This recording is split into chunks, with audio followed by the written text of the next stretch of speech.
Selamat pagi, Pak. Sehat-sehat semua.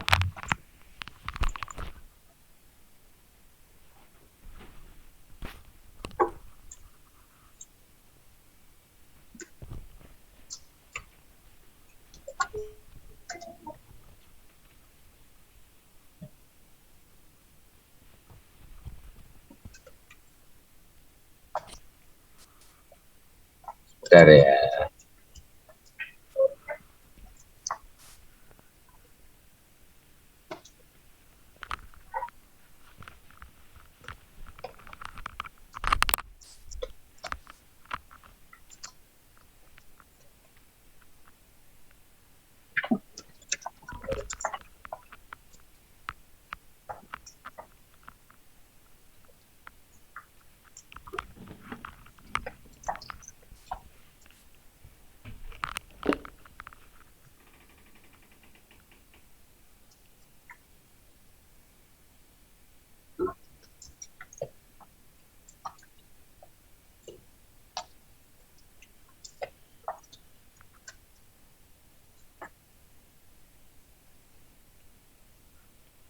Oke, udah. Oh, baru 32 ya.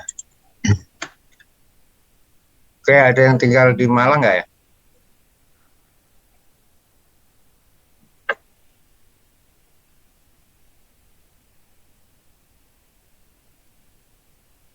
Nggak ada.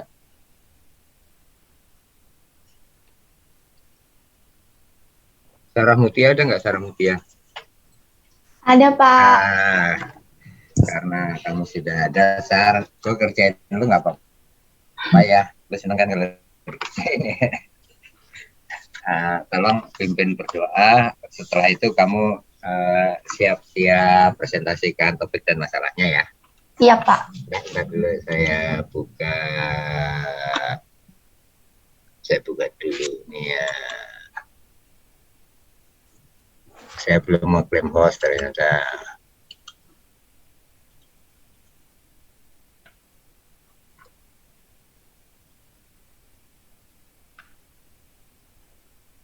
Oke, Sar, silakan pimpin berdoa dulu ya. Selamat pagi, Pak Waris dan teman-teman. Sebelum kita memulai perkuliahan pada pagi hari ini, alangkah baiknya kita berdoa terlebih dahulu. Berdoa menurut agama dan keyakinan masing-masing, berdoa mulai.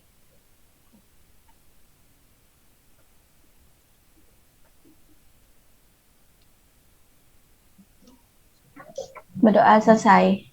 Oke, terima kasih, Sarah. Eng silakan dimulai. Saya langsung share screen ya, Pak. Iya, boleh, boleh.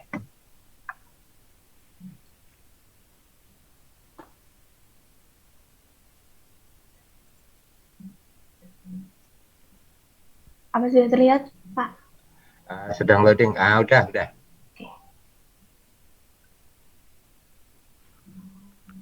Ya. Assalamualaikum warahmatullahi wabarakatuh. Waalaikumsalam. Selamat pagi, Pak Waris dan teman-teman. Izin memperkenalkan diri, saya Sarah Mutia. Di sini saya akan mempresentasikan mengenai topik penelitian saya. Jadi, topik penelitian yang saya ambil adalah pemanfaatan citra satelit Landsat 8 untuk klasifikasi wilayah rawan kekeringan. Studi kasusnya di Kabupaten Klaten, Provinsi Jawa Tengah. Latar belakangnya, Indonesia merupakan negara yang rawan bencana. Menurut data informasi bencana Indonesia, pada periode 2005 sampai dengan 2015, lebih dari 78% kejadian bencana merupakan bencana hidrometeorologi, yang salah satunya adalah kekeringan. Kekeringan sendiri merupakan kondisi ketersediaan air yang jauh di bawah kebutuhan air. Nah, kekeringan ini merupakan bencana alam yang terjadi secara perlahan, namun berdampak sangat luas dan kompleks. Kabupaten Klaten memiliki resiko yang tinggi terhadap kekeringan. Menurut BNPB, dalam buku Indeks Rawan Bencana Indonesia tahun 2011, Klaten termasuk 10 besar, peringkat 9 dari 144 kabupaten dengan rawan kekeringan yang tinggi di Indonesia. Bencana kekeringan di Kabupaten Klaten telah terjadi berulang kali pada hampir setiap tahun. Dari permasalahan-permasalahan tersebut, klasifikasi wilayah risiko bencana kekeringan di Kabupaten Klaten penting dilakukan agar dapat digunakan sebagai upaya mitigasi bencana kekeringan di daerah tersebut. Penginderaan jauh dapat menyediakan informasi informasi spasial yang dapat dimanfaatkan untuk mengantisipasi kekeringan, yaitu dengan data citra satelit. Jadi rumusan masalah yang saya ambil adalah yang pertama, bagaimana klasifikasi wilayah kekeringan di Kabupaten Klaten dengan memanfaatkan data citra satelit Landsat 8. Yang kedua, apa saja faktor-faktor penyebab kekeringan di Kabupaten Klaten. Sekian presentasi dari saya. Terima kasih. Assalamualaikum warahmatullahi wabarakatuh. Waalaikumsalam. Kamu sakit apa kemarin? Demam, Pak, sama vertigo. Kalau kangen bilang, sampai demam gitu. Oke. Oh, vertigo. Itu pemicunya apa itu, Sar? Kemarin tuh kecapean, Pak. Saya 10 hari habis dari luar kota, terus habis itu kurang istirahat, Pak. Oke, sekarang kembali ke topik ya. Kenapa kamu memilih Klaten, Sar? Gimana, Pak? Kenapa memilih Klaten? Karena yang pertama karena sebenarnya saya tinggalnya di Klaten, Pak. Jadi kepikiran pertamanya itu, Pak. Oke, itu aja sih, kamu perlu perkuat alasan logusnya ya. Ya. Oke, terima kasih. Sekarang Umi ada nggak, Umi? Udah hadir belum, Umi?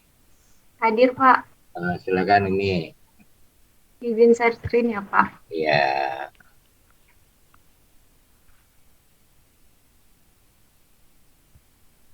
Baiklah, saya ingin mempresentasikan topik penelitian saya. Jadi, topik penelitian yang saya ambil adalah pengelompokan daerah rawan banjir di Provinsi Jambi menggunakan algoritma C4.5. Jadi, hal yang melatar belakangi kenapa saya mengambil penelitian ini adalah karena sering terjadinya banjir di daerah yang ada di Provinsi Jambi. Jadi, dalam upaya untuk mengantisipasi banjir di Provinsi Jambi, perlu adanya kajian mengenai kerentanan banjir. Prediksi potensi banjir pada daerah Jambi perlu dilakukan sebagai bagian dari kajian kerentanan banjir. Pembuatan model prediksi banjir merupakan salah satu alternatif yang dapat dilakukan dalam upaya melaksanakan pencegahan terhadap daerah rawan banjir. Pembuatan model daerah rawan banjir dapat dilakukan dengan menggunakan algoritma C4.5 dan akan menghasilkan sebuah pohon kebijakan. Selanjutnya bisa dilakukan upaya untuk mengurangi risiko bencana banjir yang dapat dilakukan dengan melakukan pencegahan atau mitigasi bencana. Selanjutnya adalah rumusan masalah. Jadi rumusan masalah yang saya ambil itu ada dua. Yang pertama, daerah mana saja menjadi daerah rawan banjir di Provinsi Jambi. Yang kedua, apa saja upaya yang dapat dilakukan untuk mengurangi risiko banjir. Oke, terima kasih, Mi. Algoritma C4.5 itu apaan? Algoritma klasifikasi. Bedanya dengan algoritma yang lain apa?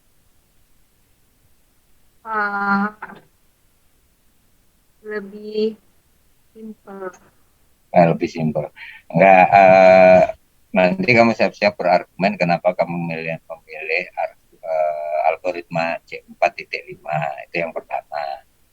Terus yang masalah penelitian kamu yang kedua, ya, apa urgensinya hal itu kamu teliti? Kenapa, Pak? Apa urgensinya itu kamu teliti? Karena di daerah Jambi itu sering terjadi banjir gitu, Pak, dan kayak jangan sedih gitu dong, kamu ditanyain terus wajahnya sedih gitu kan ngeri gua. Ya. Kenapa? Ya jangan sedih kayak gitu, kan gue cuma nanya. Enggak sedih, Pak, enggak sedih. Oke. Enggak sedih, Pak, emang kamu di Jambi sekarang? Iya. Oke deh, terima kasih ya sharingnya. Semoga tetap sehat ya. Iya, Pak. Oke, terima kasih. Sekarang Nurul, silakan Nurul. Hajijah. Izin share screen ya, Pak. Oke, silakan.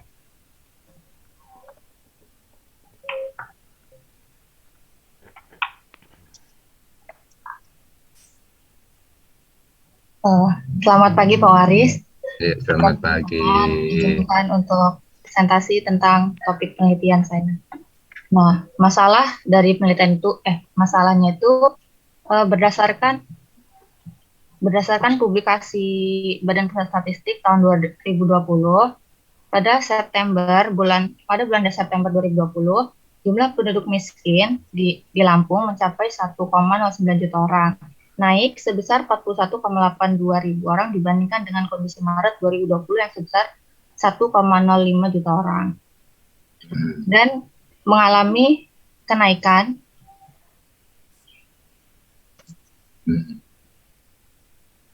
Nurul, kamu off aja deh kayaknya bandwidth-nya ini. Ya. Oh iya Pak. Ya. Saya ulangi ya Pak. Ya, silakan. Nah, untuk masalah penelitian kali ini, itu berdasarkan publikasi Badan Pusat Statistik tahun 2020, pada bulan September 2020, jumlah penduduk miskin di Lampung mencapai 1,09 juta orang, naik sebesar 41,82 ribu orang dibandingkan dengan kondisi Maret 2020. Kemudian, terdapat perbedaan persentase penduduk miskin di daerah perdesaan dan perkotaan. Di sini persentase penduduk miskin di daerah perdesaan itu lebih tinggi dari daerah perkotaan. Persentase penduduk miskin di daerah perkotaan itu sebesar 9,59%, sedangkan penduduk miskin di daerah perdesaan itu sebesar 14,22%. Dan juga untuk daerah Sumatera, untuk kawasan Sumatera, Lampung ini menempati peringkat keempat angka kemiskinan tertinggi. Maka dari itu, topik penelitiannya adalah analisis clustering kabupaten kota di Provinsi Lampung berdasarkan data dan informasi kemiskinan menggunakan algoritma K-means. Dengan tujuan, yang pertama, mengelompokkan kabupaten kota di Provinsi Lampung berdasarkan data dan informasi kemiskinan kabupaten kota tahun 2020. Yang kedua, mengetahui kabupaten kota di Provinsi Lampung yang selayaknya mendapatkan prioritas dan perhatian khusus untuk mengatasi kemiskinan. Berapa? Metodenya pakai apa? Metode yang dipakai pakai apa ini? K-means, Pak. K-means. Terus nanti outputnya berupa apa? Bayangannya gitu. Kelompok, Pak. Kelompok-kelompok, ada 3 kelompok yang kemiskinan tinggi, rendah, sama sedang. Visualisasinya, kamu rancang visualnya kayak kira-kira ada visualisasi nggak? Enggak, Pak. Sebaiknya sebenarnya ini bagus ya. Ini bagus kalau kamu bisa gabungkan ya dari hasil clustering kamu itu, kamu visualkan dengan menggunakan SIG gitu misalnya ya. Jadi hasilnya itu hasil dari clustering kamu itu kamu tampilkan dalam bentuk peta, itu akan lebih memudahkan pengguna. Nah, dipikirin aja, siapa tahu bisa diakomodir ya. Iya Pak, makasih Pak. Oke. Terima kasih ya Mia. Sekarang Wildan Nisa. Iya Pak, saya izin share screen ya Pak. Saya izinkan. Oke, sip, makasih. Udah muncul tuh. Baik, jadi topik kajian kita rancang itu adalah analisis sentimen dan pemodelan topik pada tweet terkait perubahan iklim di Indonesia. Untuk latar belakangnya sendiri, pertama karena perubahan iklim itu berdampak sangat luas pada kehidupan masyarakat. Kenaikan suhu bumi tidak hanya berdampak pada naiknya temperatur bumi, tetapi juga mengubah sistem iklim yang mempengaruhi berbagai aspek pada perubahan alam dan kehidupan manusia, seperti kualitas dan kuantitas air, habitat, hutan, kesehatan, lahan pertanian, dan ekosistem wilayah pesisir. Kemudian juga pada acara Coalition Ambition Summit, ditegaskan bahwa negara kepulauan seperti Indonesia itu sangat dipengaruhi oleh dampak perubahan iklim. Kemudian gambaran pendapat dari masyarakat atau yang dikenal dengan istilah opini publik itu sangat dibutuhkan dalam pengambilan keputusan sebagai gambaran untuk mengambil keputusan dan kebijakan yang akan dilakukan oleh pemerintah. Dan di era sekarang itu maraknya penggunaan Twitter bisa dimanfaatkan sebagai sumber data yang bagus untuk mengetahui opini publik terhadap perubahan iklim di Indonesia.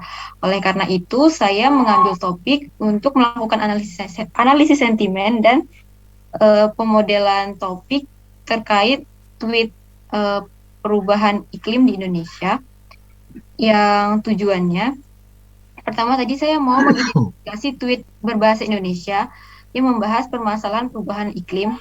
Metode yang digunakan adalah naive Bayes classifier. Kemudian dari hasil klasifikasi itu juga saya mau mencoba melakukan analisis dengan mengkaitkan beberapa kejadian perubahan iklim untuk menjelaskan adanya fluktuasi pada sentimen masyarakat. Dan yang terakhir saya mau melakukan pemodelan topik dengan menggunakan metode LD.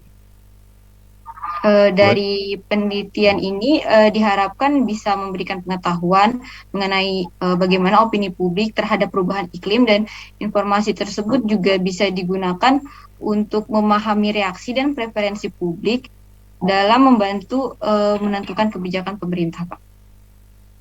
Ini beberapa ringkasan literatur yang menjadi acuan saya. Misalnya pada literatur pertama itu di sini yang menginspirasi saya gitu untuk melakukan analisis sentimen dan topik modeling. Untuk literatur kedua itu di sini saya mengambil metode klasifikasi naive Bayesnya, dan maaf di sini harusnya yang ketiga itu dari literatur ini. Jadi saya juga mau mencoba melakukan analisis untuk mengkaitkan suatu event itu dengan hasil sentimennya, Pak. Sekian, terima kasih, Pak. Oke, terima kasih Wildan. Ada beberapa pertanyaan ini ya, sekedar nanti mempertajam aja ya. Kamu bisa ceritakan nggak itu naibis itu? Iya, Pak. Itu algoritma sederhananya seperti apa?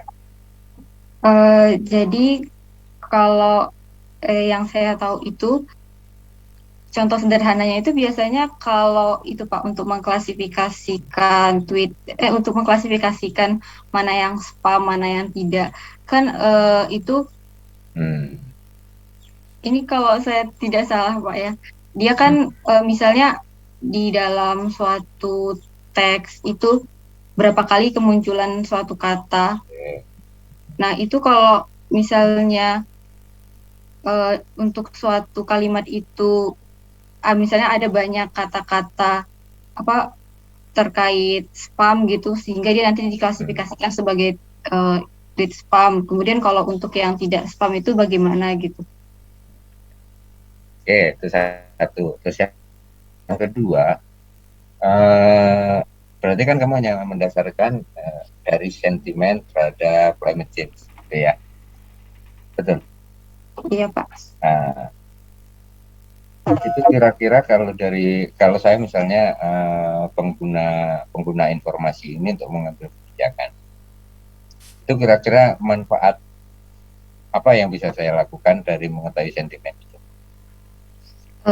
Itu tadi kan saya juga salah satunya tuh mau menganalisis misalnya untuk suatu event itu sentimennya itu bagaimana perubahannya. Nah, jadi misalnya kalau misalnya dalam rentang waktu yang saya ambil tuh bisa di situ ada event misalnya suatu kebijakan yang ditetapkan pemerintah, itu kan bisa dilihat bagaimana sentimen masyarakat, apakah banyak yang negatif atau positif. Itu juga menurut saya bisa jadi bisa digunakan juga untuk kedepannya pemerintah menetapkan kebijakannya lagi bagaimana, Pak. Oke, terima kasih. Jadi dua hal itu tolong kamu renungkan untuk mempertajam latar belakang penelitian kamu ya, gitu ya. Supaya lebih tajam gitu ya. Albert, silakan. Izin share screen, Pak. Ya, silakan.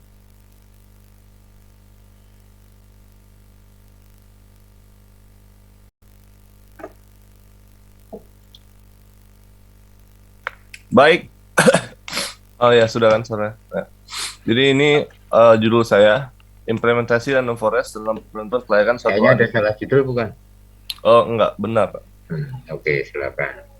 Jadi di sini latar belakangnya banyak studio sudah menciptakan anime dengan anggaran yang berbeda-beda. Rata-rata anime berharga $1 juta Amerika untuk diproduksi. Dalam dekade terakhir juga sudah lebih dari 10 studio anime yang bangkrut karena mengalami kerugian besar, walaupun sudah memiliki ratusan anime proyek sebelumnya. Oleh karena itu, diperlukan suatu indikator yang dapat membantu perusahaan studio dalam pembuatan anime. Sekian. Itu doang. Ya, Pak. Oke, Bet. Sekarang apa pentingnya anime Em, untuk kehidupan masyarakat? nggak penting sih, Pak. Nah, terus kalau nggak penting ngapain kamu teliti? Karena menarik aja. Nggak cukup dengan menarik ya, karena purposeful itu ya. Kamu renungkan kembali deh ya. Kamu harus bisa mencari kaitan ini dengan Pentingnya pasti ada masyarakat. alasan. Nah, gitu ya. Oh, baik, Pak. Tolong dipertajam. Jadi nggak sekedar karena kita tertarik, bukan. Tertarik kalau nggak bermanfaat untuk masyarakat luas, sebaiknya nanti dulu deh ya. Karena nggak boleh di drive hanya dari interest ya. Berarti Ya, kalau yang kita tertarik aja tuh pas kita udah kayak di luar nggak pendidikan itu ya, Pak? bukan di luar pendidikan, kita harus melihat manfaat. Ingat ya, penelitian ada beberapa fungsi ya. Iya. Dan yang paling utama adalah knowledge accumulation. Pengetahuan kita ini manfaatnya untuk apa gitu kan, gitu. Itu aja sih. Pasti ada kalau kamu cari-cari ya. Ya, baik, Pak. Ada gitu. Itu aja yang perlu kamu cari ya. Oke, makasih.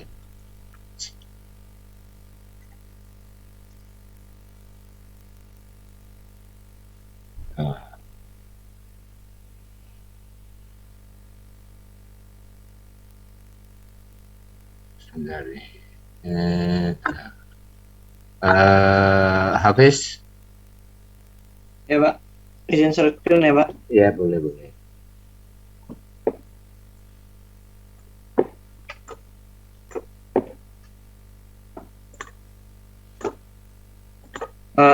Selamat pagi Pak Waris. Ya, selamat pagi. Jadi saya di sini mengangkat topik analisis sentimen Twitter terhadap Dogecoin di tahun 2021. Latar belakang yang pertama, meningkatnya transaksi cryptocurrency selama pandemi COVID 2019. Lalu ada beberapa koin yang tidak memiliki fundamental, namun harganya bisa naik ratusan persen. Lalu salah satu platform yang memiliki basis besar untuk bertukar pikiran mengenai kripto adalah Twitter. Apa sih salah? Terus tujuan penelitiannya pertama mencari tahu bagaimana pendapat orang-orang mengenai Dogecoin terutama pengguna Twitter. Lalu yang kedua mengetahui pro kontra kehadiran Dogecoin di cryptocurrencies menurut pengguna Twitter. Sekian, Pak. Sama ini pertanyaan saya. Iya. Pengetahuan apa yang bisa saya peroleh dari ini? Jadi fenomena yang saya lihat selama pandemi ini kan ada beberapa cara orang memperoleh duit ya Pak. Bisa yang salah satunya itu ada kripto, lalu ada juga saham, lalu ada juga reksadana. Lalu saya tertarik karena saya pernah bisa dikatakan ikut di cryptocurrencies selama pandemi ini, Pak. Dan saya lihat terdapat orang yang benar-benar untung dan juga banyak orang yang benar-benar rugi dalam bisnis ini, Pak. Gitu. Oke, mengapa kamu memilih ini? Mengapa ya? Pertama, motivasi kamu. Motivasinya pertama karena tertarik, lalu kedua ya karena itu Pak, ada koin yang tidak memiliki fundamental tapi bisa naik hingga ratusan persen hanya karena pengaruh dari orang-orang besar, Pak. Jadi bisa dikatakan seakan-akan seperti cuci uang juga ya, Pak. Terima kasih. Jadi di latar belakang kamu karena kamu banyak menggunakan terminologi yang tidak umum dari lingkungan kamu, jadi kamu harus perjelas dulu gitu ya, dan mengikuti terminologi yang kamu gunakan. Jadi dipertajam aja di latar belakangnya ya. Oke. Terima kasih. Sekarang Hardi.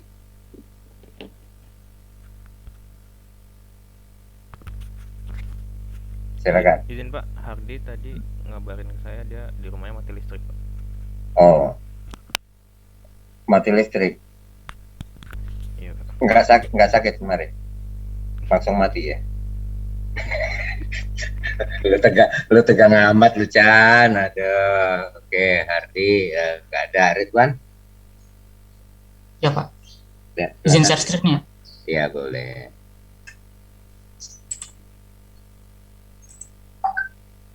Apa sudah terlihat Pak? Ya sudah. Tapi kecil banget lu. Belit lu. Selamat pagi Pak Waris. Oke, selamat pagi. Ini saya akan mempresentasikan topik penelitian saya yaitu klasifikasi tweet ujaran kebencian pada media sosial Twitter. Latar belakangnya itu Twitter merupakan salah satu media jejaring sosial yang cukup populer di Indonesia. Keberadaan Twitter di Indonesia telah digunakan oleh berbagai macam instansi, organisasi, atau perseorangan. Institusi dan organisasi banyak memanfaatkan Twitter sebagai media untuk memberikan informasi penting kepada masyarakat luas. Namun demikian, tidak semua individu pengguna Twitter bersikap bijak dalam memilih kata-kata dalam tweetannya. Tidak sedikit warganet menulis kata-kata yang berbau sara, berbau sara atau bahkan mengungkapkan ekspresi dengan menuliskan kata-kata kasar dan bersifat ofensif. Kata-kata kasar dan bersifat ofensif ini salah satu bentuknya itu berupa ujaran kebencian. Ujaran kebencian sendiri merupakan bahasa atau perkataan seseorang sebagai bentuk ekspresi kebencian yang dituju terhadap kelompok tertentu dengan maksud menghina dan mempermalukan anggota kelompok yang lain. Kenapa ujaran kebencian ini menjadi masalah? Karena ujaran kebencian pada media sosial termasuk dalam tindak pidana yang diatur dalam Undang-Undang ITE nomor 11 tahun 2008 pasal 28 ayat 2 tentang ujaran kebencian terhadap individu atau kelompok. Oleh karena itu saya mengangkat topik ini untuk dapat mengklasifikasikan tweet yang berisi ujaran kebencian. Kemudian rumusan masalahnya itu bagaimana cara membangun sebuah sistem yang dapat mengklasifikasi tweet ujaran kebencian pada media sosial Twitter. Kemudian berapa akurasi dari metode yang digunakan dalam mengklasifikasi tweet ujaran kebencian. Kemudian yang terakhir, apa saja pola atau karakteristik tweet di Twitter yang berisi ujaran kebencian. Dari metodenya sendiri belum ditentukan, namun kalau dari literatur yang sudah ada itu biasanya kalau untuk klasifikasi teks itu bisa pakai algoritma multinomial naive Bayes atau KNN juga bisa, SVM atau random forest juga bisa. Sekian, terima kasih. Oke, makasih Ridwan. Bagus sih kita bisa mengklasifikasikan sesuatu, tapi kamu harus ditambahin, coba kamu sedikit perluas ya. Maksud saya begini, kalau cuma sekedar mengklasifikasikan saja kan nggak ada gunanya itu Ridwan ya. Sama aja dengan kamu dikasih suatu produk terus kemudian kamu klasifikasikan gitu ya. Harusnya kamu kasih muatan juga, kasih konteks gitu ya. Misalnya begini, dengan kamu kan karakteristik yang kamu identifikasikan cuma karakteristik ujaran kebencian. Bagaimana kalau itu kamu kasih muatan konteks budaya misalnya, atau latar belakang, apakah menurut jenis kelamin, yang kamu bisa ambil dari Twitter itu apa sih? Data yang bisa kamu peroleh dari Twitter itu kira-kira apa aja karakteristiknya? Informasi private nggak bisa ya? Nggak bisa kayaknya Pak.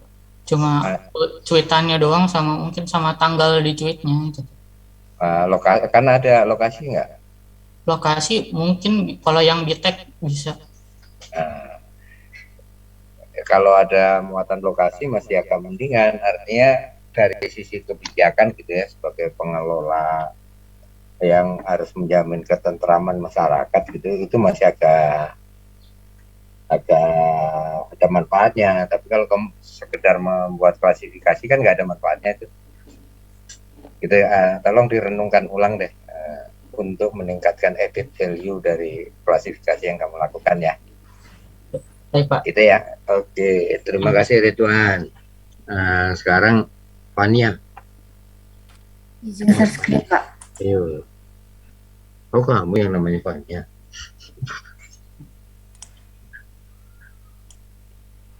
Selamat pagi Pak Waris, perkenalkan saya Fania Tisarmanel. Van, sorry Van. Kayaknya ada masalah video dari kamu. Kamera aja nggak apa-apa. Off cam. Oke. Oke, makasih. Wah.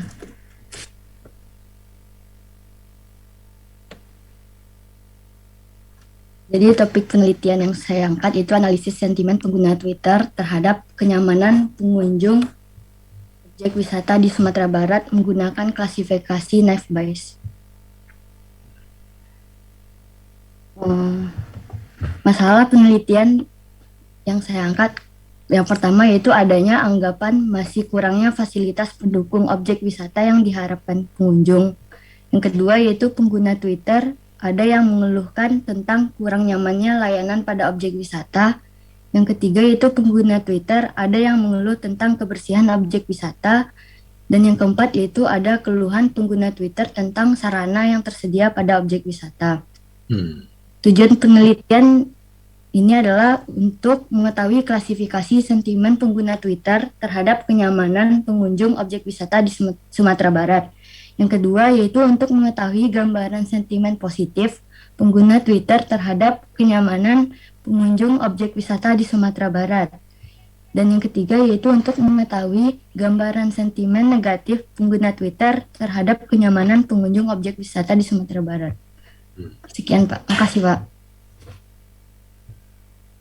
Sama ya, kamu pakai Naive-Bayes.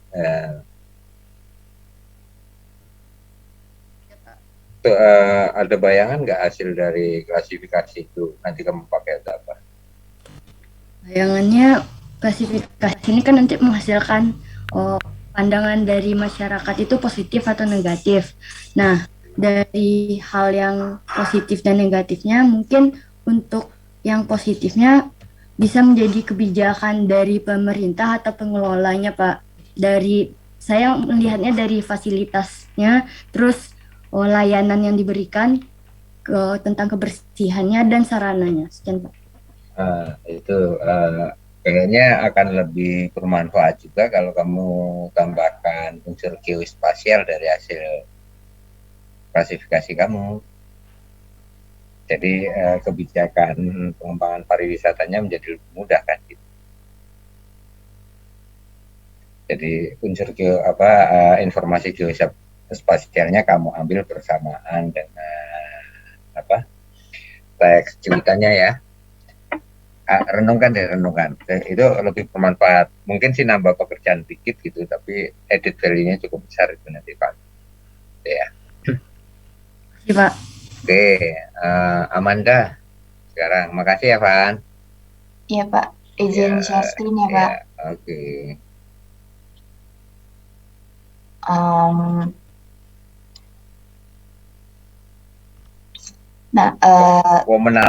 Menarik nih judul kamu. Ngeri sedap nih, Ndak.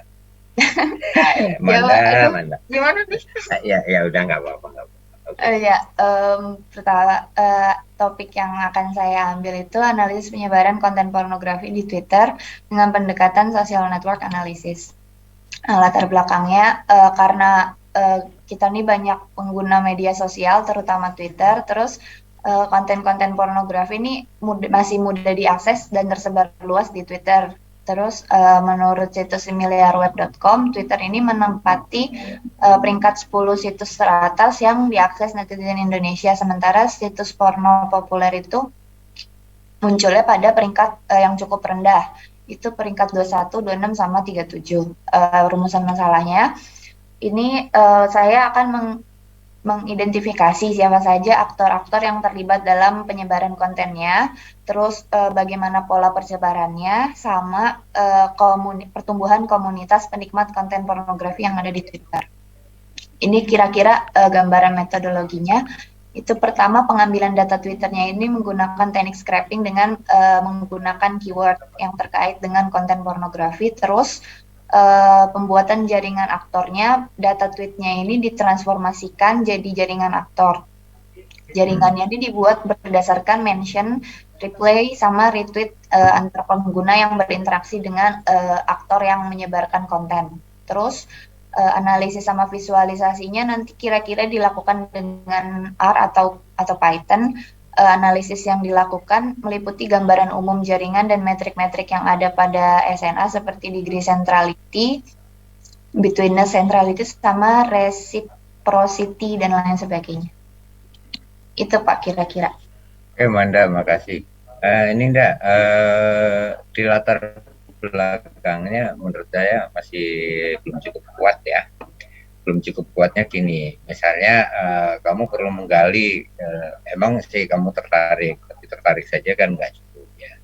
Kamu perlu cukup gali, ada nggak datanya? Ya, ada ya.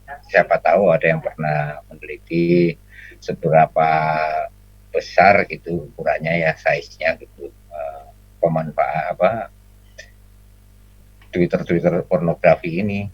Coba deh kamu cari data itu, kamu jadikan latar belakang, ini akan menjadi cakep ya. Yang pertama, seberapa besar. Yang kedua, kamu perlu identifikasi juga dampak negatif dari beredarnya konten pornografi. Iya Pak, sebenarnya itu masuk, tapi tadi saya hapus barusan kayak kepanjangan. Nggak apa-apa. Karena itu ngomongnya yang singkat-singkat aja, yang penting-penting aja. Iya makanya.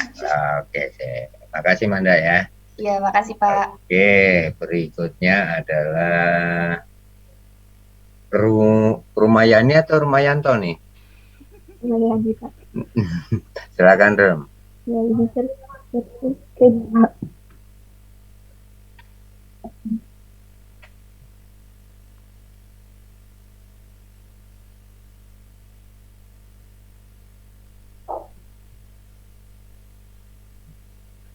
Jadi topik yang saya angkat itu ramalan kebutuhan energi listrik jangka panjang studi kasus Jawa Timur. Latar belakangnya, saat ini listrik sudah menjadi salah satu kebutuhan dasar masyarakat. Di Jawa Timur, konsumsi listrik mulai kembali normal setelah adanya penurunan penggunaan listrik selama pandemi 2020. Dari Januari sampai Agustus 2021, besar konsumsi listrik telah mencapai 25,84 terawatt-hour atau tumbuh 4,36% dari periode yang sama pada tahun sebelumnya. Sehingga untuk menyiapkan kebutuhan listrik di masa mendatang, perlu dilakukan peramalan jangka panjang. Tujuannya untuk melakukan peramalan terhadap kebutuhan energi listrik untuk periode 2022 sampai 2032 di Jawa Timur dengan menggunakan sertifikat pasif clustering dan degradasi linear. Sekian Pak. Datanya kamu peroleh dari mana? Dari PLN Pak. Dari PLN. Kamu udah mencoba mempelajari nggak bagaimana cara memperoleh datanya? Ya, nanti bisa lewat surat itu Pak. Nanti bisa minta lewat web. Sepanjang mereka punya prosedur dan mekanisme untuk permintaan data sih nggak masalah gitu. Kalau nggak ya kamu harus mencari tata kelola akses datanya ya. Jadi ya Rum, makasih Rum. Kemudian berikutnya Zulhan. Baik Pak, izin share screen. Oke, terima kasih.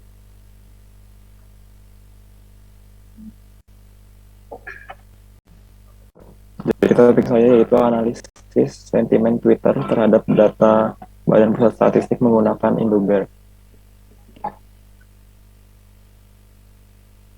Nah, untuk masalahnya yaitu data BPS merupakan sumber data statistik utama di Indonesia yang berpengaruh dalam menentukan berbagai kebijakan.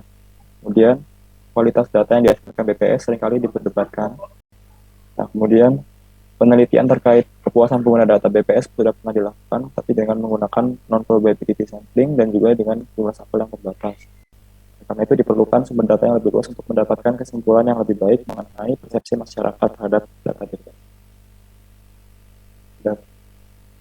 Udah, itu aja. Iya Pak. Yang kedua nih, kalau kamu bisa dukung dengan data, ini menjadi cakep nih penelitian ini ya. Paling nggak informasi kamu identifikasi beberapa orang dan sebagainya gitu ya. Contoh-contoh yang faktual. Kalau ini kan masih teoritis nih, masalah yang kamu angkat. Gitu aja sih Cil ya. Jadi ini kurang kuat di latar belakang aja sebenarnya. Oke, makasih ya Cil ya. Nah, sekarang pilih peran pengganti ini pilih nih ya. Ya, Pak, cadangan. Ya, cadangan keren loh. Baik Pak, izin share screen. Oke, silakan. Assalamualaikum warahmatullahi wabarakatuh. Jadi pada pagi hari ini saya akan mempresentasikan tentang topik penelitian saya, yaitu penerapan dan komparasi algoritma machine learning untuk pengklasifikasian kualitas udara di DKI Jakarta. Terbelakang masalah yang saya angkat adalah yang pertama, menurut WHO, 85% kota di Asia Tenggara melampaui batas maksimal polutan PM2,5. PM2,5 adalah singkatan dari partikular matter 2,5. Partikular matter 2,5 sesuai namanya adalah partikel yang mempunyai ukuran kurang dari sama dengan 2,5 mikrometer. Partikel sekecil itu dapat menembus masker yang sehari-hari kita gunakan sehingga sangat berbahaya bagi kesehatan tubuh. PM2,5 tentunya menjadi masalah yang harus diperhatikan sekarang karena bisa menyebabkan berbagai macam penyakit dan kematian dini. Masalah kedua yaitu jika kita berbicara kota di Asia Tenggara, kita tentu tidak bisa melepaskan diri dari Jakarta, karena Jakarta adalah salah satu kota terbesar di Asia Tenggara. Dan faktanya Jakarta adalah salah satu kota dengan kualitas udara terburuk di dunia. Pada 21 April 2021, Jakarta menduduki peringkat ke-6 kota dengan kualitas udara terburuk di dunia. Yang mana angka Air Quality Index-nya mencapai 156 US AQI yang termasuk kategori tidak sehat, dan juga kandungan partikular matter 2,5-nya mencapai 57 mikrogram per meter kubik, di mana ambang batas yang ditetapkan WHO adalah 10 mikrogram per meter kubik. Buruknya kualitas udara di DKI Jakarta juga jadi masalah yang harus diperhatikan bagi kita yang berkuliah, berkegiatan di DKI Jakarta. Yang terakhir, pejabat publik diputuskan bersalah terkait pencemaran udara di DKI Jakarta. Akhir-akhir kemarin beberapa pejabat publik seperti Presiden RI Joko Widodo, Menteri Lingkungan Hidup dan Kehutanan, Menteri Dalam Negeri, Menteri Kesehatan, sampai Gubernur DKI Jakarta Anies Baswedan diputuskan bersalah untuk melakukan perbuatan melawan hukum terkait pencemaran udara di wilayah DKI Jakarta. Hakim menilai para tergugat lalai dalam pemenuhan hak atas lingkungan hidup yang bersih dan sehat di wilayah DKI Jakarta. Tentunya sudah terlihat bahwasanya masalah pencemaran udara ini sudah menjadi concern dari semua orang dan harus diperhatikan. Dengan adanya beberapa masalah di atas, tentunya informasi tentang kondisi udara sehari-hari di DKI Jakarta sangat dibutuhkan. Informasi ini dibutuhkan oleh semua orang, terutama mereka yang beraktivitas di luar ruangan, agar mereka bisa meminimalisasi efek terpapar polusi yang ada.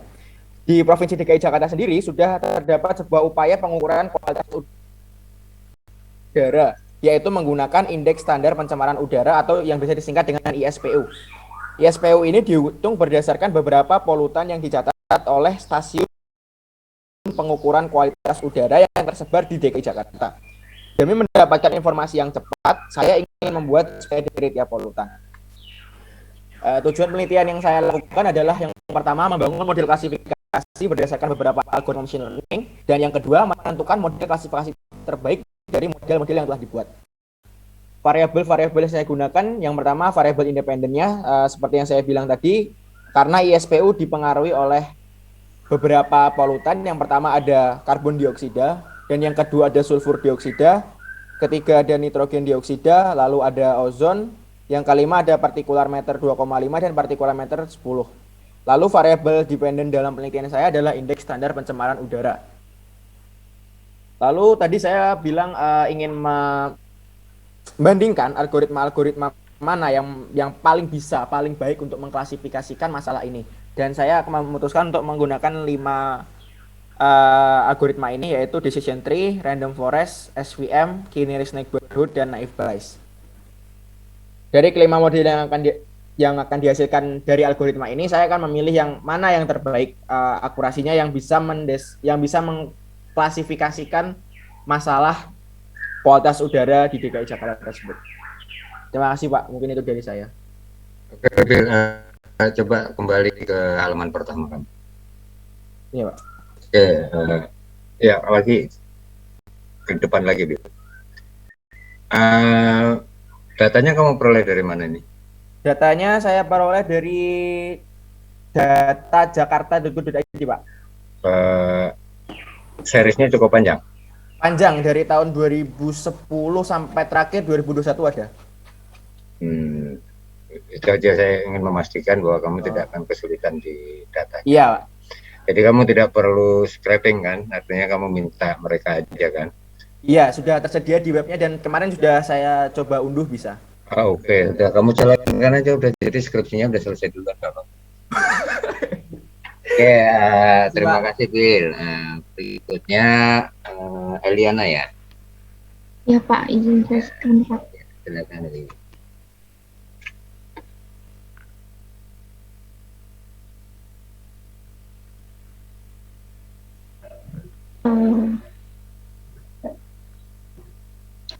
Selamat pagi, Pak Waris dan teman-teman semuanya. Izin mempresentasikan topik saya, itu analisis pendapat masyarakat terhadap pembukaan pariwisata Indonesia pada masa pandemi COVID-19 melalui sosial media Twitter. Masalahnya pertama, di saat mulai terkontrolnya pandemi COVID-19 di Indonesia, pemerintah mulai memperbaiki sektor-sektor yang terburuk salah satunya adalah sektor pariwisata akibat dari adanya Sebentar.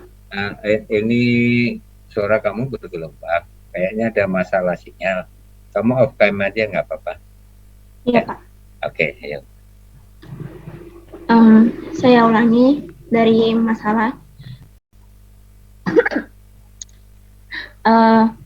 Masalahnya pertama dimulai dari karena mulai terkontrolnya pandemi COVID-19 di Indonesia, pemerintah mulai kembali memperbaiki sektor-sektor yang terpuruk.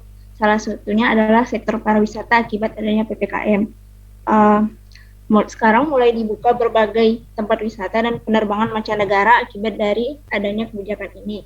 Tetapi dari beberapa kalangan masyarakat merasa bahwa pembukaan pariwisata ini masih belum tepat dan terlalu dini karena pandemi masih belum berakhir dan ditakutkan adanya gelombang pandemi yang baru. Sehingga dari masalah ini ingin diketahui pendapat masyarakat terkait dengan isu ini melalui media sosial Twitter. Media sosial Twitter dipilih karena menjadi salah satu media sosial yang banyak dipakai masyarakat dalam menyuarakan pendapat mereka. Makasih. Lingkup wilayahnya, lokusnya maksudnya di mana ini? Saya pakai Indonesia, Pak. Oh, Indonesia. Terus unit analisisnya apa ini? Tempat wisata atau responden? Responden, Pak. Oke, saya ingin memastikan aja. Ya. Oke, kalau gitu sekarang sambung si Azhar. Ya Pak. Terima kasih Eliana ya. Izin sharekan ya Pak. Ayo silakan.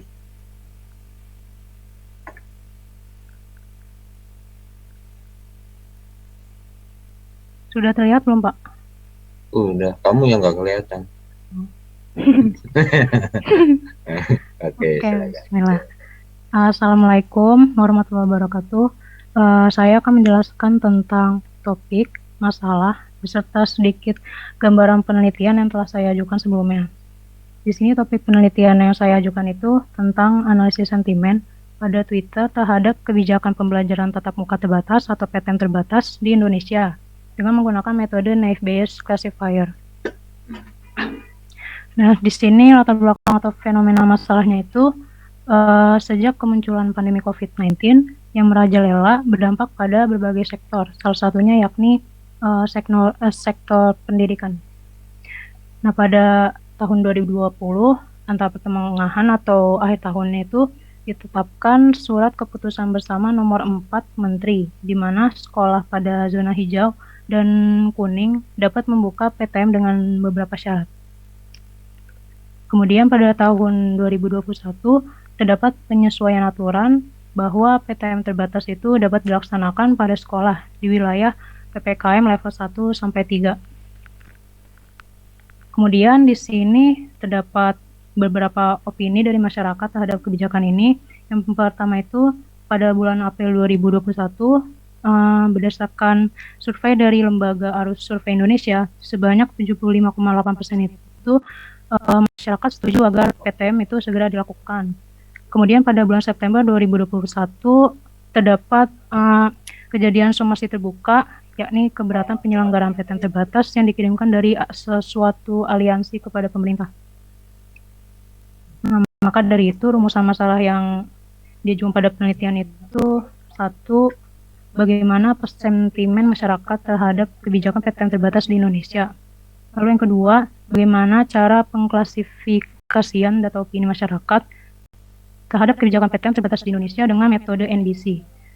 Lalu yang terakhir, bagaimana tingkat akurasi metode NDC dalam mengklasifikasikan opini masyarakat terhadap kebijakan paten terbatas di Indonesia. Nah, kemudian ada sedikit gambaran desain penelitian.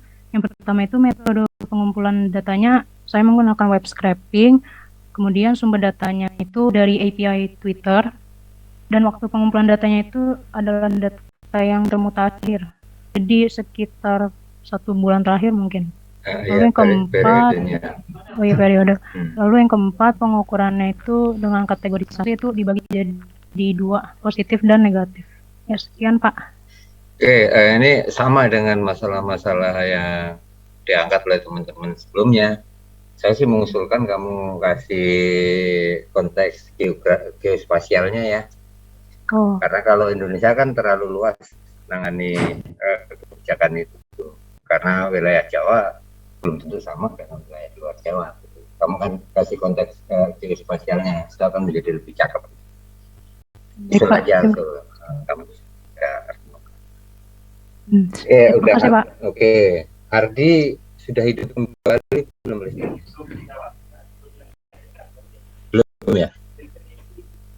Kalau belum, nggak apa-apa. Berarti Hardi kita gabungkan nanti di presentasi pertemuan berikutnya ya, kita habiskan sisanya kalau gitu nanti ya. Oke, terima kasih Sarah. Saya kirimkan sedikit bahan diskusi ya, mungkin 15 menit aja lah karena kita sudah hampir 1 jam ya. Saya tambah 15-20 menit. Oke.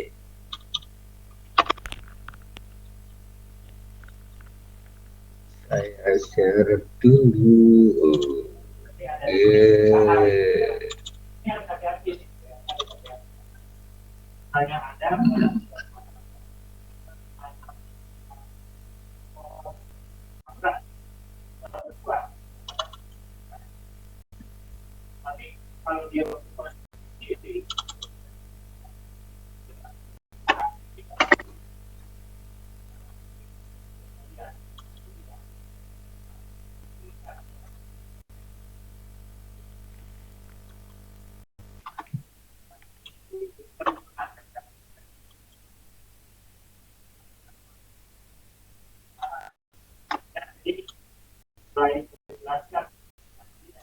Oke, saya ingin hari ini ingin menambah wawasan tentang kaitan.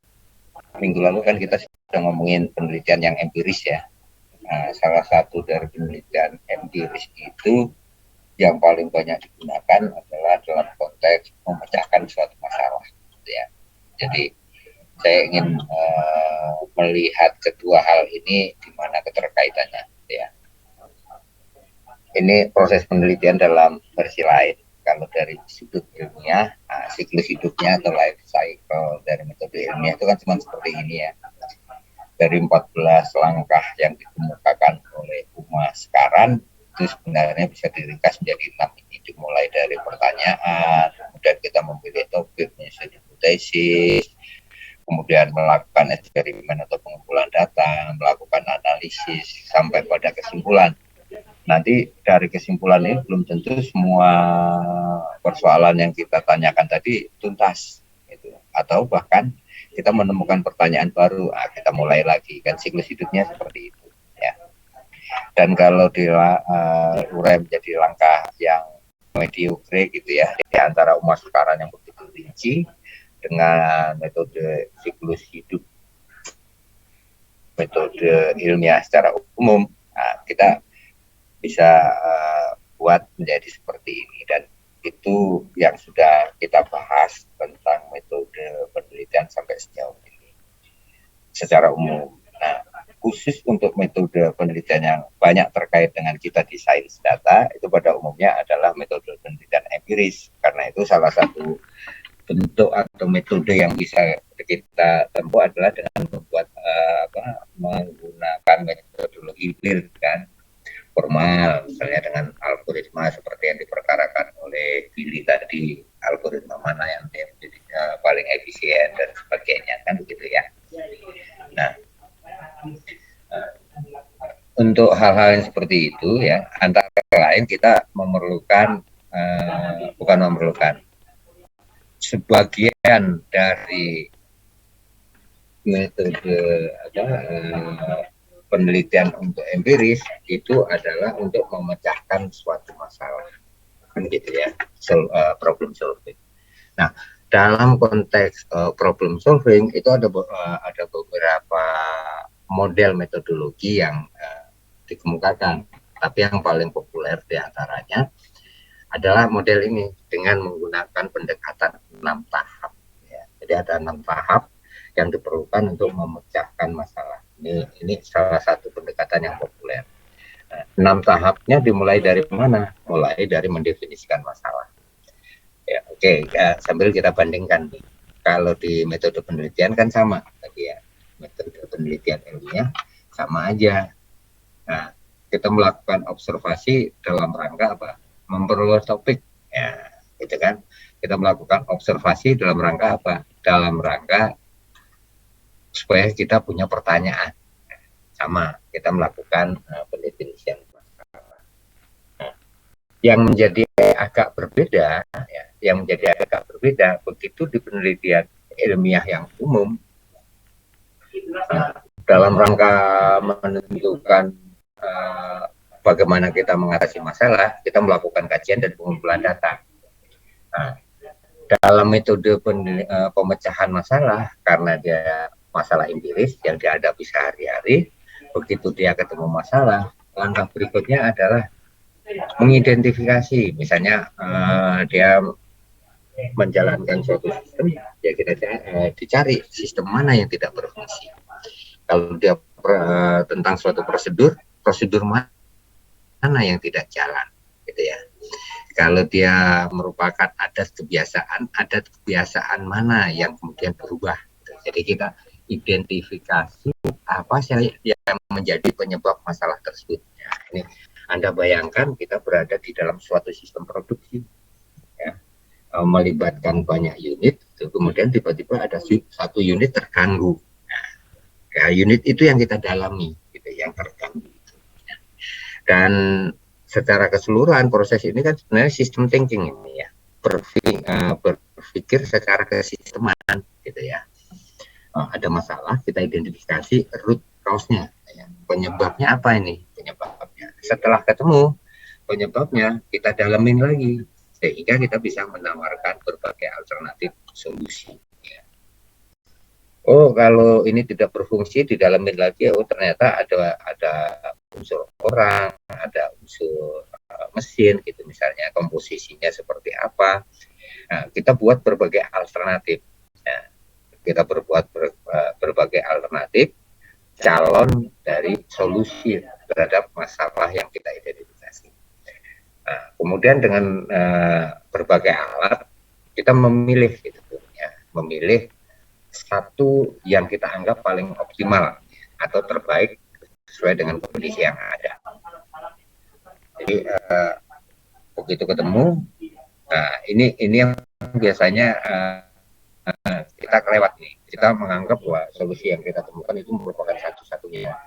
Harusnya kita cari berbagai alternatif, ya, berbagai alternatif sebelum sampai ke solusi yang dipilih. Nah, setelah kita memilih suatu solusi, langkah berikutnya adalah membuat implementasi dari solusi yang kita usulkan, gitu ya. Membuat implementasi dari solusi yang kita usulkan, dan setelah itu baru dilakukan evaluasi, benar nggak ini solusi yang diinginkan. Jadi setelah evaluasi ini nanti, ini bisa saja ke sini lagi. Kalau misalnya dari evaluasi ini kita menemukan bahwa solusi yang kita inginkan ternyata tidak sepenuhnya bisa dipenuhi oleh pilihan kita, gitu ya. Pilihan yang sudah dibuat di belakang. Ini metode pemecahan masalah secara umum dengan menggunakan six step problem solving model gitu ya. Nah, yang di berikutnya perhatikan di sini sama ini teknik yang digunakan observasi awal. Bedanya kalau karena masalah empiris ya, masalah praktis yang dihadapi di suatu lingkungan tertentu, lingkungan kerja tertentu, kita tidak mengandalkan literatur yang dari luar. Jadi landasan teoritisnya mungkin agak sedikit lemah gitu ya. Tapi dari landasan faktualnya, solusi atau pemecahan masalah itu sangat kuat. Kenapa? Karena kita langsung observe lingkungan yang di mana masalah tersebut timbul. Kalau dalam penelitian ilmiah, karena kita ingin menggeneralisir suatu ilmu pengetahuan, karena itu kita melakukan kajian literatur. Dan itulah sebabnya ketika seseorang mau mengembangkan sistem, mungkin kajian literaturnya terbatas kepada teknik dan metodologi yang bisa digunakan. Tapi begitu mendalami masalah, yang disarankan apa? Kita melakukan analisis terhadap sistem berjalannya kan, gitu. Dan para pihak yang menggunakan sistem tersebut, karena itu ada proses wawancara dan sebagainya dengan pengguna sistem, keluhannya seperti apa. Ya, ada beberapa pendekatan yang bisa kita gunakan. Brainstorming dengan pemangku kepentingan, kita bisa melakukan interview atau wawancara dengan mereka yang terlibat dalam pengoperasian sistem, ya, atau kita bisa mengedarkan kuesioner kepada para pengguna sistemnya. Ada nggak keluhan-keluhan yang bisa kita gali? Nah, ini beberapa pendekatan yang perlu dipertimbangkan dalam mendiagnosa problem itu adalah konteksnya ini. Jadi lingkungan di mana masalah itu ditemukan. Kemudian latar belakang kenapa ini menjadi penting, terus gejala-gejala yang muncul seperti apa sehingga kita tahu kemudian masalah. Nah, ini kalau di dalam lini produksi misalnya, yang biasanya seluruh produk kita itu lolos uji kualitas, tapi di suatu batch tertentu ternyata sebagian besar tidak lolos. Nah, itu pasti ada masalah. Mungkin ada mesin yang sudah aus, ya, kompresor yang tidak berfungsi, aliran listrik yang tidak stabil dan sebagainya, kan gitu. Ini langkah pertama. Di langkah kedua, ini yang agak susah, menentukan akar penyebab dari masalah. Itu yang agak susah. Ya. Yang agak susah, dan alatnya pun menjadi modern sekarang. Ya. Ada beberapa alat yang bisa kita gunakan. Teman-teman yang sempat berkenalan dengan pengembangan sistem misalnya, mengenal fishbone diagram untuk mengidentifikasi berbagai pihak yang berkepentingan terhadap masalah yang muncul, misalnya bisa menggunakan analisis Pareto, bisa menggunakan diagram affinity dan sebagainya. Itu berbagai alat yang bisa digunakan. Nah, setelah itu ketemu, nah kemudian kita kembangkan ini ya, berbagai alternatif. Sebaiknya bukan hanya satu alternatif, karena dengan kita persempit satu alternatif biasanya kita tidak memperoleh solusi optimal. Itu aja sih sebenarnya pertimbangan. Kita berbuat beberapa skenario, misalnya masalah kita melibatkan 3 sumber daya gitu ya, SDM, cost, sama time, waktu gitu. Nah, kita buat simulasinya, bagaimana komposisi terbaik dari ketiga komponen tadi, antara sumber orang, waktu, dan kemudian resources yang lain. Jadi kita buat simulasinya, dan dengan menggunakan teknik tertentu memungkinkan kita untuk memilih. Ya. Dalam memilih solusi itu ada berbagai pertimbangan, ya, tergantung dari kasusnya ya, tergantung dari kasusnya. Nah, yang jelas seringkali dibutuhkan judging atau assessment penilaian, dan ini tidak bisa selalu dijawab dengan kuantitatif, ya. Tidak bisa selalu dijawab dengan kuantitatif. Jadi visibility itu atau kelayakan itu tidak selalu dengan kuantitatif. Ini yang sangat berperan di sini biasanya justru mereka yang memiliki cabang tinggi atau pengalaman atau expert ya, ahli di bidang itu yang memang sehari-hari berkaitan dengan itu. Nah, seringkali judgement atau penyimpulan yang mereka kemukakan itu jauh lebih berharga dari penghitungan kuantitatif. Kenapa begitu? Karena judgement itu feel yang dia peroleh dari pengalaman dia berinteraksi dengan sistem itu selama beberapa waktu. Ya. Sementara kalau kita menggunakan penghitungan kuantitatif, sehebat apapun penghitungan yang kita lakukan, itu pasti menggunakan asumsi kan. Ya. Ceteris paribus, yang lain tetap. Nah, dalam kondisi yang real kan hampir ada gitu ya. Suatu lingkungan di mana lingkungannya lebih besar tetap gitu ya. Jadi pertimbangannya adalah kelayakannya. Terus yang kedua yang tidak kalah pentingnya, mungkin dari sisi visibilitas solusi A ini jauh lebih baik. Tetapi sistem atau prosedur atau mekanisme itu kan dijalankan oleh orang-orang. Kita perlu mempertimbangkan juga. Ini terbaik tapi orang-orang tidak bisa menjalankannya. Orang-orang merasa ini lebih rumit, ya menjadi nggak produktif juga solusi kita, gitu ya. Jadi ada dua pertimbangan di sini. Yang pertama visibility-nya, yang kedua yang akan menjalankan ini suka nggak dengan solusi yang kita tawarkan. Misalnya, ini sangat optimal nih pendekatan ini, tapi kemudian orang yang menjalankan enggan karena ada masalah budaya, misalnya, penduduk sekitar tidak setuju, dan sebagainya, gitu ya.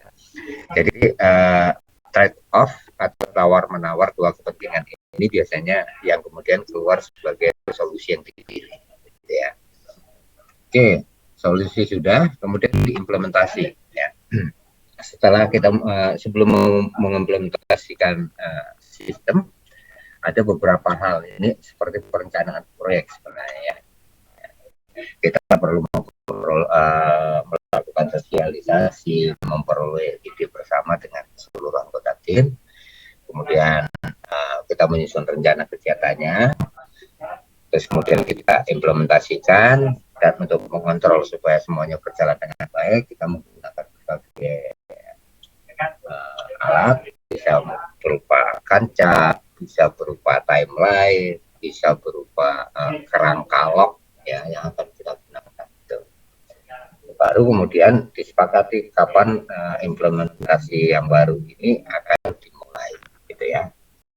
Terus milestone-nya mulai dirancang kapan akan